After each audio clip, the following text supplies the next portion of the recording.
Assalamualaikum warahmatullahi wabarakatuh. Bismillahirrahmanirrahim. Wassalatu wassalamu ala rasulillah. La haula wa la quwata illa billahi wa ba'du.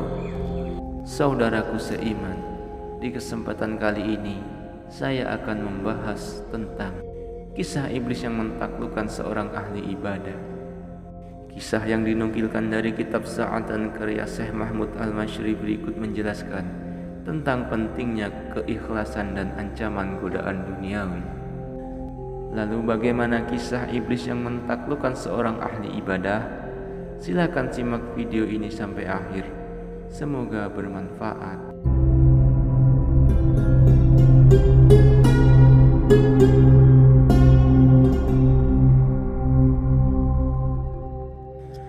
Pada zaman dahulu, ada sebatang pohon yang tumbuh besar dan kokoh. Usianya telah mencapai 100 tahun. Sayangnya, penduduk setempat justru menjadikannya ajang perbuatan syirik. Awalnya, pemuka lokal sekedar mengizinkan berdirinya patung-patung di dekat pohon raksasa itu. Lama-kelamaan, masyarakat kian permisif terhadap praktik pemujaan. Bahkan, pada akhirnya, pohon itu sendiri yang disembah orang-orang. Kebiasaan sesat itu akhirnya tenar hingga keluar daerah. Dari kalangan Bani Israel, terdapat seorang pemuda yang beriman dan rajin beribadah. Begitu mendengar kabar tentang pohon yang menjadi pusat kemusyrikan itu, sang lelaki langsung mengambil kapaknya. Dia segera pergi ke daerah tersebut guna menebang pohon besar itu. Sesampainya di daerah tujuan, pria mukmin itu dihadang seseorang lelaki yang kurus kering. Allah Subhanahu wa ta'ala memberikan ilham kepada hambanya yang sedang membawa kapak itu. Alhasil, dia dapat mengetahui bahwa si penghadang tersebut tidak lain adalah iblis yang berwujud manusia. Iblis berkata kepadanya, "Kau mau apa dengan kapak itu?" "Aku datang ke sini dengan satu tujuan, akan kutebang pohon yang menjadi sumber kemusyrikan ini," ujar sang ahli ibadah.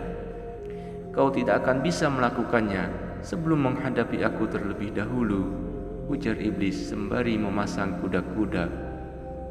Seketika pemuda yang beriman itu maju ke depan. Dengan sekuat tenaga, dia hajar makhluk terkutuk itu. Iblis dibuatnya meraung-raung kesakitan.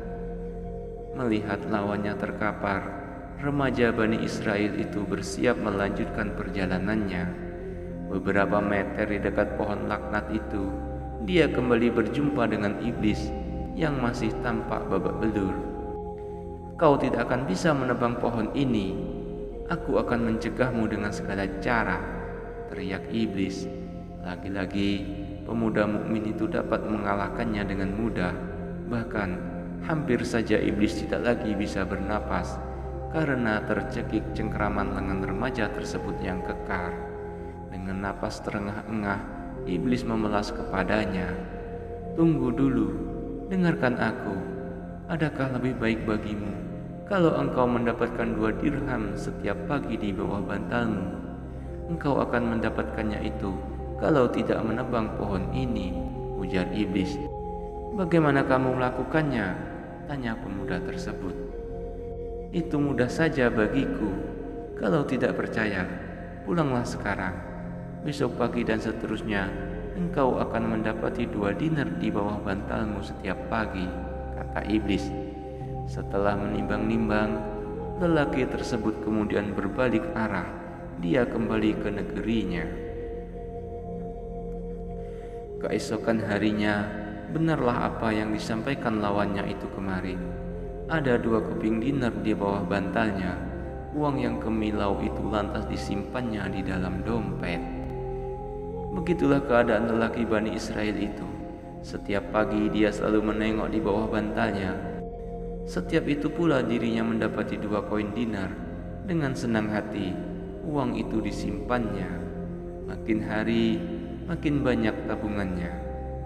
Pria itu pun dapat membeli barang-barang yang selama ini hanya dapat diidam-idamkannya. Malahan, masyarakat sekitar kini mengenalnya sebagai seorang kaya raya bukan lagi ahli ibadah.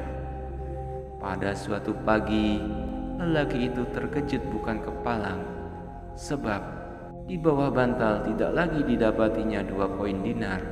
Wajahnya langsung memerah, amarah memuncak di dalam dadanya. Dia bergegas ke gudang untuk mengambil kapak. Dengan cepat dia memacu kudanya untuk sampai ke lokasi tempat pohon sesembahan penduduk musyrik. Sesampainya di sana, dia mendapati iblis yang dahulu banyak dihajarnya. Dengan kekuatan penuh, pemuda itu menebaskan kapaknya ke arah makhluk tersebut. Ajaib, sasarannya tidak terluka sama sekali.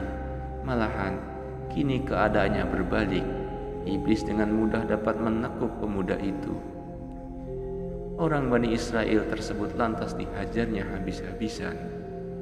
Tidak menyerah, pemuda itu berusaha membalas pukulan, namun lawannya itu sudah terlalu kuat.